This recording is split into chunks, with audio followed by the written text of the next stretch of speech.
Craig's back. We put a bow on the Habs season on yesterday's show. So now let's put the focus on a couple of other teams that did make the postseason from Canada. That would be the Ottawa Senators, who we'll get to in a moment, and the Calgary Flames, a team that you obviously follow very closely, being that you live in the city. What a season. We knew kind of what was coming to go into the season. We knew they were probably going to be trading some guys, and they absolutely did that. Toffoli, Lindholm, Noah Hannafin out the door. I got to say, I'm impressed with some of the moves Craig Conroy made in the sense that nobody saw Yegor Sharangovich having a season like he did. Kuzmenko looks like he fits in pretty well, but you still have the Markstrom situation. What do you make of all of it, Craig? Do you feel like this team could actually compete next year, or does Conroy have a ton of stuff to do in the offseason? So what Craig Conroy did was he dealt with reality. Yeah. And the reality was that they had a number of unrestricted free agents, pending unrestricted free agents. And now, I mean, he engaged with them on seeing what type of contract they would be interested in and seeing if there was somewhere where they could come to an agreement. To almost keep had Hannafin signed at one point, apparently. Yeah, so, but those are all the things. So, but when you deal with reality, you can't deal with hope, and you can't deal with things that you don't have a realistic chance of coming to fruition. And I think Craig and the management group did a fantastic job of that and recognizing. When they started out 2-7-1, that really didn't help matters in terms of, the mood around the team and kind of just leading that this is something that's probably going to happen sooner rather than later. Yeah. We saw Zadorov leave, we saw Lindholm leave, and then ultimately everybody. But when you're dealing with reality, what you're doing is it's not, you can't look at it in the vacuum. You got to look, that's one step.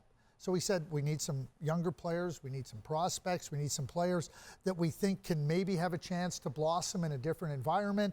We need some players that we need some picks, some draft picks. So we did all those things. Now the next steps for him are saying, okay, how do we position our team to be competitive again? Mm-hmm. They have Markstrom, and they have him for 2 more years. And unless Jacob Markstrom wants completely out, then I would suggest that he'd be a great mentor for Dustin Wolf. Then you have Rasmus Anderson, you have Mackenzie Weegar, really good defenders. Nazem Kadri's had a fantastic year. Yeah. Blake Coleman with 30 goals. Sharangovich with 30 goals.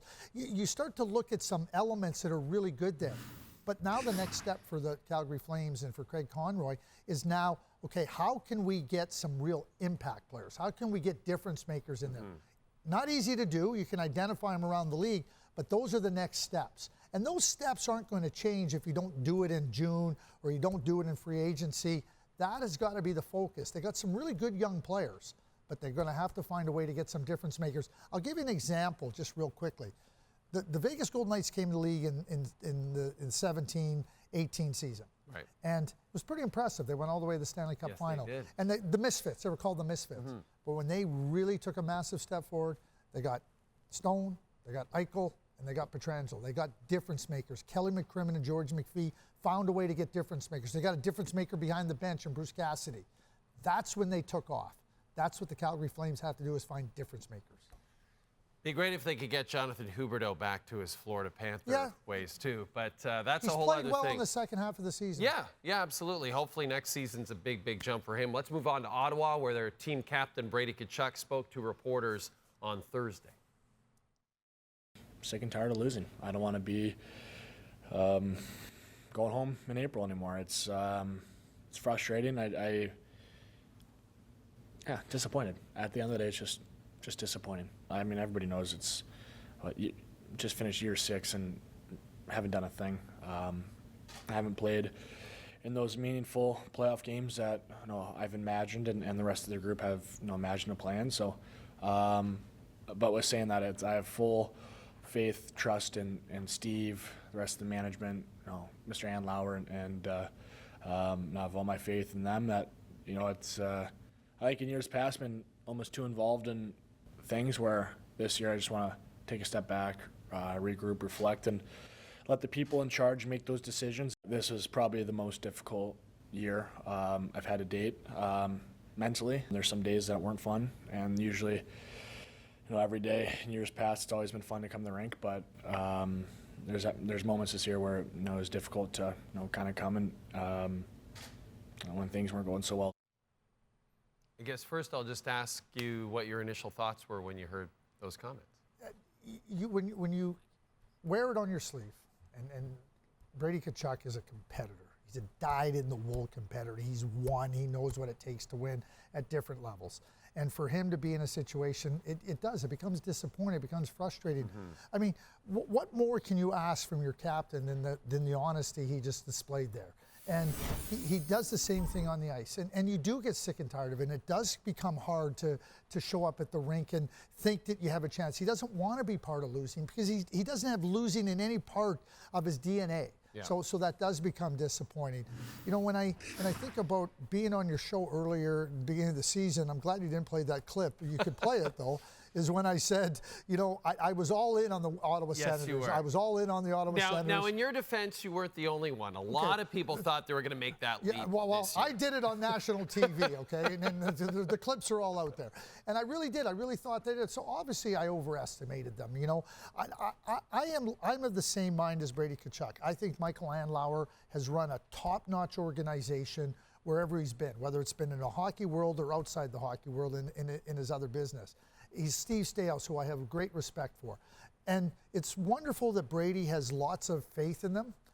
Now they got to keep that faith. Yeah. Because you can lose the faith. Yeah. And this is a really important next number of months for the Ottawa Senators in assessing the steps they need.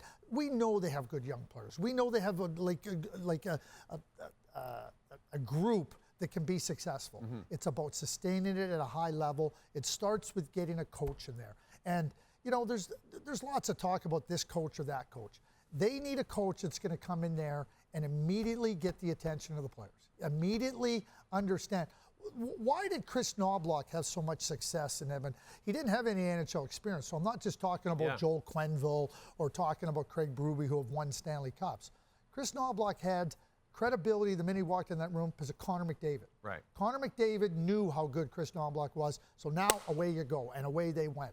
That's the type of coach that he's got to be able to have the credibility with the group in there. Not somebody coming in there, yeah, we believe in him. He's got to immediately get the attention of the players, and the credibility has to come with. I think that's their biggest decision coming up here, and then obviously they'll look at trying to look at roster moves to try to strengthen the team. Maybe bring in some veterans, help these young guys out a little bit. Well, veterans will help, but not just, but players that have real, you need players with credibility. Why I love the Corey Perry move going to Edmonton, because he'll stand up and tell anybody and everybody, no, it ain't good enough. Yeah. And you need that thing. I was lucky in Dallas, and I mentioned it so much. We traded for Brian Skrudland and Mike Keane in the spring of 1998. I can't begin to tell you how influential they were on our group.